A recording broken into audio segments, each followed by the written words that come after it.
Now, we're talking about my awareness. Well, I mean, let me quote you, a man who became a great friend of yours later, Spock, Leonard Nimoy, the actor. He says at the time it was very competitive. It was like sibling rivalry. He said after a few weeks, NBC started getting messages saying from the public they wanted to see more of Spock. Give us the guy with the pointy ears. Well, he said true. That could be a problem for the leading man, Yeah. i.e. you. You didn't like it so much. It wasn't that I didn't like it. I didn't understand it. Here I was acting my heart out, and they were asking for more with the guy with the pointy ears, who would have an occasional word to say, not now, Captain, or, that sort of thing. So I, as an actor, didn't understand that. But Leonard, Well, it was your ego, I guess, kicking in. Ego and all, and curious. Why is that happening? I'm glad. Leonard Nimoy is a wonderful man, and over many years. Well, if we were talking about the 3 years of the series, I don't recall anything more than an occasional moment of anxiety. My recollection is all very extraordinarily friendly.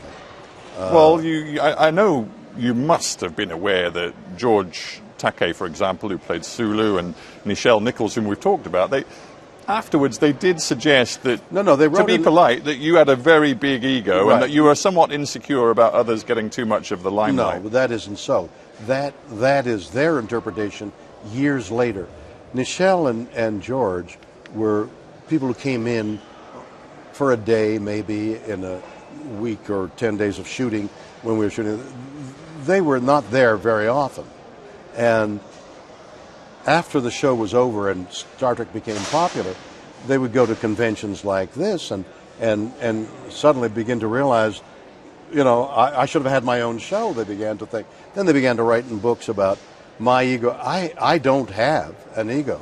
The thing that I'm most proud of is my professionalism and my ability to work with people.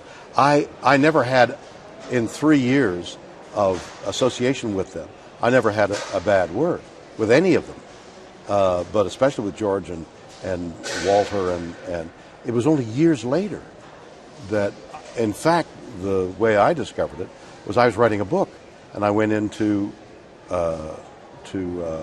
interview George, and it was great. I went to his house, his apartment, and it was beautifully appointed. We spoke well, and nothing untoward happened. And then I went on to Nichelle, and I went to her house to interview her for the book, and finished this lovely interview, and I got up to leave, and she said, now this is years later. This is 10 years later. She said, don't you want to know how much we hated you? Excuse me? Sat back down and then included it in my book. I was shocked. So they may have had those feelings then. They never expressed them, and they never expressed them for years afterwards.